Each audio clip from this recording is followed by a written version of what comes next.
Hello, ನಮ್ಮ ಶಾಲೆಯ ವಿದ್ಯಾರ್ಥಿಗಳು ಎದ್ದಂತ ಬೇರೆದವ್ರ ಶಿಕ್ಷಕರಿಗೆ ತಾವೆಲ್ಲ ಅಲ್ಲಿ ಬೇಂಚ್ನಲ್ಲಿ ಮತ್ತು ಕುರ್ಚಿಗಳ ಮೇಲೆ ಕುಂಡ್ರಲು ಅವಕಾಶ ಕೊಡ್ಬೇಕು. ದಯವಿಟ್ಟು ನಮ್ಮ ಶಾಲೆ 8ನೇ ತರಗತಿಯ ವಿದ್ಯಾರ್ಥಿಗಳು ಎಲ್ಲೇ ಇದ್ರಲ್ಲಿ ವೇದಿಕೆ ಕಡೆ ಬರಬೇಕು. ಬರಿಪಾ ಎಸ್ ಪಾಟೀಲ್ ಸರ್, ಈ ಕೆಳ ಬರ್ರಿ.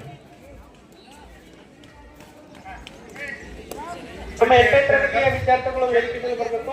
ಬೇರೊಬ್ಬರು ಬರ್ತಾರೆ ಸರ್. ಅಲ್ಲೇ ಒಂದು ಚೇರ್ ಹಾಕ್ರಿ ಸಾರಿಡ.